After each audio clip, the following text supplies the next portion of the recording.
So to work towards wellness and recovery together, you really have to focus. You really have to be patient, and it's tough with mental illness because all around in healthcare, we want those quick fixes, but with mental illness, it doesn't work that way. So when they start a new medication, understanding that it takes 2 to 3 weeks for that medication to even work, and even then, it might not be the right dose, or it might not even be the right med. So having the patience to be with them while they're going through that tough time, um, it takes some time to adjust to, for sure.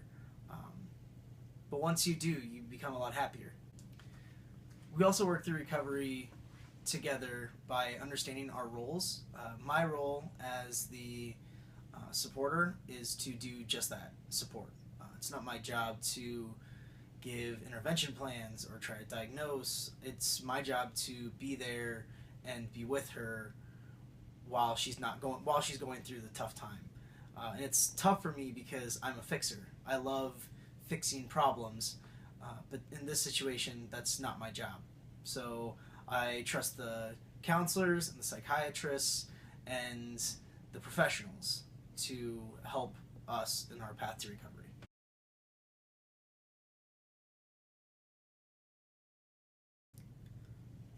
The toughest challenge for me was identifying what was something she was doing and what was something she couldn't control. Uh, those days when the depression got the best of her and she couldn't get out of bed, it took a little bit for me to understand that it wasn't her that couldn't get out of bed. She was sick. And it took time for me to realize that just like a cold, when someone's sick, you let them rest. This is no different. So that took a little bit of time for me to figure that out. Um, Other than that, the patience, the giving the medications the time to work, and this idea that her illness is affecting me and I'm getting frustrated. I had to get rid of that thought as soon as possible because every time I thought about how frustrated I was, I could only imagine how frustrated she was.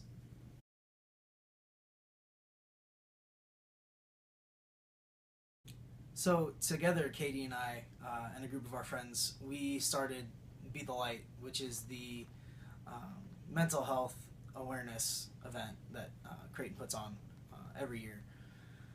And that really started, I mean, kind of like Katie said, with us identifying that our friends were struggling and they couldn't get resources, they didn't know what to do, where to go, and how to even handle the situation. And I was also an RA at the time, and I saw it in my friend group, but I also saw it in the dorms. I saw it with my residents, fellow RAs residents. Mental health was a common spectrum, and students didn't need to have a disorder to struggle with their to struggle with their mental health.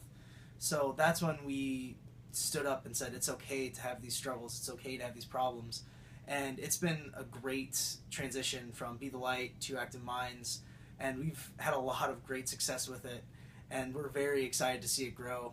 This is the last year Katie and I will be fully involved with it. But we trust the people we're handing it off to, and we're excited to see where it goes next year.